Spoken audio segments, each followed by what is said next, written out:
Então a ideia desse vídeo é mostrar de uma forma bem rápida e direta os envoltórios testiculares de um animal doméstico. Nesse caso aqui eu estou usando como modelo um ruminante, um bovino. E aqui a gente está vendo o escroto dele. Aqui a gente está vendo o escroto desse bovino. Aqui é uma parte do pênis, a flexura sigmoide, né, desse bovino, o prepúcio. E aqui é a parte do escroto. Então a gente vai ver os envoltórios desse testículo, desse ruminante, que vai ser igual para todas as outras espécies. Então, mais externamente, o que a gente consegue ver é a presença dessa pele. É uma pele bem elástica e bem fina. Ela pode ou não ter presença de pelos e pode ou não ser pigmentada. Isso varia de espécie para espécie e de animal para animal. E geralmente ela apresenta grande quantidade de glândulas sebáceas e glândulas sudoríparas. Essa pele desse escroto, então isso aqui a gente chama de escroto, essa pele desse escroto, ela é contínua. Ela é contínua em toda essa região. Imediatamente profunda essa pele, a gente tem um músculo, que é um músculo cutâneo. Na verdade, o nome dele é túnica dartos. É esse aqui, ó. A túnica dartos, então, é um músculo do tipo músculo cutâneo. É um músculo liso, responsável por fazer o enrugamento dessa pele. E como ele é um músculo cutâneo, ele é bem aderido à pele. A túnica dartos é bem aderida à pele e a gente não consegue separar a túnica dartos da pele. Quando a gente junta a pele com a túnica dartos, a gente chama isso daqui de escroto. Então, o que é o escroto? É a pele mais a túnica dartos. A túnica dartos, ao contrário da pele, ela não é contínua. Na verdade, ela tem uma túnica dartos do lado esquerdo e uma túnica dartos do lado direito, aqui profunda a pele. E ela se dobra medialmente, tanto do lado direito quanto do lado esquerdo, se dobram medialmente formando um septo, que é o septo escrotal, que aqui por fora a gente vê esse suco, que a gente chama de rafe do escroto. Então a rafe do escroto, que é o que a gente já está vendo por fora, que é esse suco, na verdade ele espelha o que internamente a gente chama de septo escrotal. O septo escrotal divide uma cavidade escrotal do lado esquerdo e uma cavidade escrotal do lado direito. Dessa forma, o testículo desse lado não se comunica com o testículo desse outro lado, justamente porque existe uma parede, um septo, e esse septo é formado pela túnica dartos, que é esse músculo liso responsável por enrugar o escroto. Quando ele enruga o escroto, ele diminui a superfície de contato dessa estrutura com o meio externo, e assim ele consegue fazer a termorregulação. Então a termorregulação é uma das estruturas, são três estruturas principais.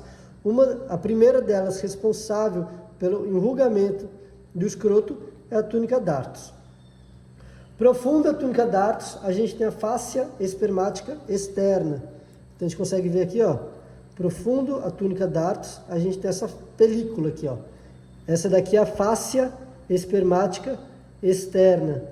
A fáscia espermática externa, ela tem como função permitir a mobilidade desse testículo dentro da bolsa escrotal. Então, na verdade, ela serve para separar o escroto, ou seja, a pele junto com a túnica dartos, ela separa o escroto dos demais envoltórios que estão próximos do testículo. Dessa forma, esse testículo consegue se mover com mais facilidade, porque é um tecido bem frouxo, é um tecido que permite esse deslizamento. Então a gente falou aqui da pele, da túnica dartos, que está apoiada na pele, está aderida na verdade à pele, e aqui da fáscia espermática externa. Se tem uma externa, obviamente vai ter uma interna, que a gente vai falar daqui a pouco. Aqui a gente consegue ver agora a quarta camada. Então a pele é uma, túnica dartos outra, fáscia espermática externa é outra. A quarta camada é um músculo cremaster. O músculo cremaster é um músculo diferente da túnica dartos, que é um músculo liso. O cremaster é um músculo esquelético, ou seja, estriado esquelético, justamente porque ele é derivado do músculo oblíquo interno do abdômen. Então lembra do músculo oblíquo interno do abdômen? Lá no abdômen a gente tem o músculo oblíquo interno, externo, músculo reto e o transverso. O interno, ele emite um ramo que passa pelo canal inguinal, muda de nome e vira músculo cremaster. E esse músculo cremaster, a porção carnosa dele, termina aqui nesse início do testículo, né, na parte mais dorsal do testículo. E serve justamente para tracionar o testículo para próximo do corpo. Então, quando o músculo cremaster contrai, ele traciona e aproxima o testículo do corpo do animal. E servindo também como termorregulação, porque quando o testículo está mais próximo do corpo, ele aumenta a sua temperatura. E a gente consegue notar aqui que o músculo cremaster, apesar da parte carnosa terminar aqui, ó, a gente consegue ver uma manchinha vermelha, ele apresenta uma fáscia, que é a fáscia, não é isso, é isso daqui, ó. Uma fáscia bem fininha, que é a fáscia do músculo cremaster, que continua. Então aqui é o músculo cremaster com a sua fáscia. Profundamente ao músculo cremaster, a gente vai encontrar então essa camada que, na verdade, apesar de macroscopicamente se apresentar como uma única camada, aqui a gente vê duas camadas. Então, coladinho, voltado para o músculo cremaster, a gente vai ter a fáscia espermática interna. Então, lembra que a gente falou da externa, que está aqui? Aqui a fáscia espermática interna. E do outro lado, mais voltado para o testículo, a gente tem a lâmina parietal da túnica vaginal. Eu sei que agora eu aprofundei um pouco, então vamos começar pela fáscia espermática interna. A fáscia espermática interna, ela está em contato com o músculo cremaster. Só que ela é fundida de modo que eu não consigo separar com uma outra parte, chamada de túnica vaginal. E a túnica vaginal, ela tem duas camadas. A camada que é fundida com a espermática interna é a lâmina parietal da túnica vaginal. Então aqui, ó, fáscia espermática interna. Deixa eu virar aqui. Fáscia espermática interna e aqui lâmina parietal da túnica vaginal. Notem que quando eu abro aqui, a gente consegue visualizar uma cavidade bem grande, ó. Uma cavidade bem grande, onde esse órgão praticamente fica solto dentro dessa cavidade, ó. Tem bastante mobilidade. Essa cavidade é chamada de cavidade vaginal, justamente porque ela é formada pelo dobramento da túnica vaginal. Ou seja, tem duas camadas aqui da túnica vaginal, elas se dobram.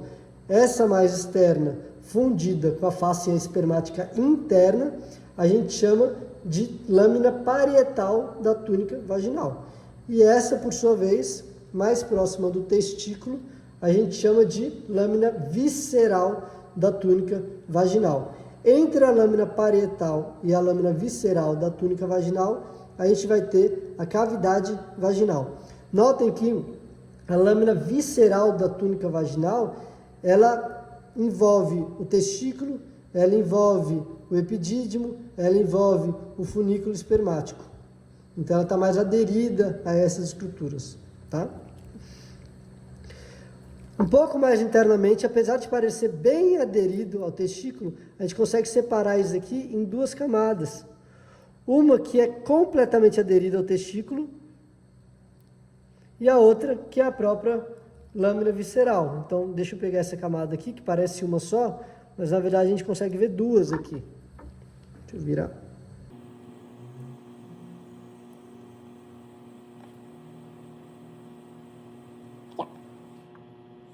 Conseguem ver aqui que eu dividi?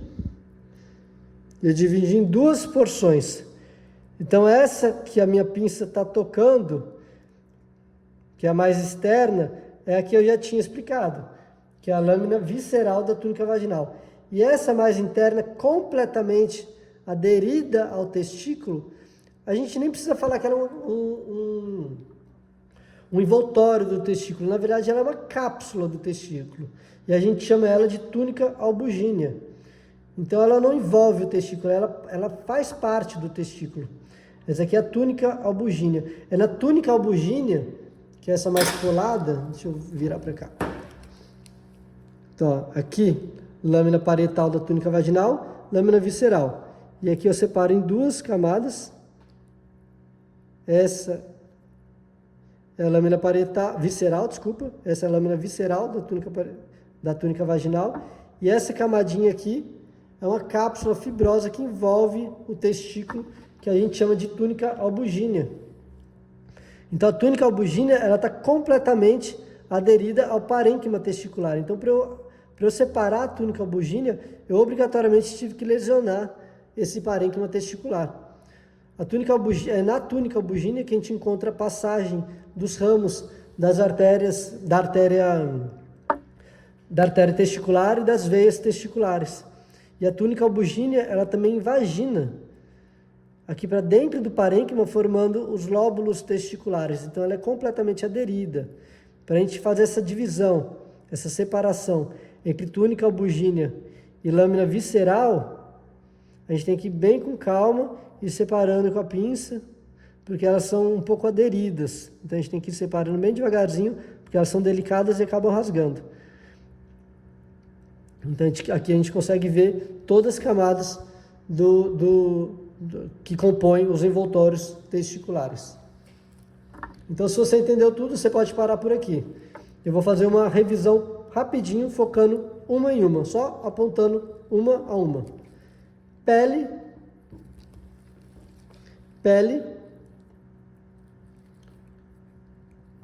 túnica dartos, aderida à pele, fáscia espermática externa,